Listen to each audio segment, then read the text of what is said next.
Кај православното население во Македонија процентот на новородени бележи опаѓање за околу 10%. Наспроти оваа негативна тенденција, кај муслиманското население е регистриран пораст на новороденчење за дури 38%. Кога ќе се направи пресметка, излегува дека албанците и другите националности се множат за 46% повеќе од македонците. Со таква динамика постои реална опасност за 2 до 3 децении македонците да станат малцинство во државата, што понатаму представува дека некој друг народ ќе биде доминантен и ќе ја добие Македонија како натацна. Заради вработеност. Нема вработеност. Зашто не се вработени? Прво, кај нас работно место немат, работа немат. Второ, сите млади побегаа настрана. И се остана повеќе постарите и работа нема, а не може да живее. Повеќе фактори има тука. Не ми давате за на телевизија.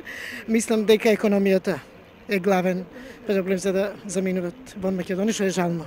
Не би требало ни 1% акцентот да се стави на економијата, за да застанат младите. Загриженоста поради ваквите состојби ја искажуваат и во државниот врв и во црквата, каде апелираат семејствата да се определат за раѓање деца.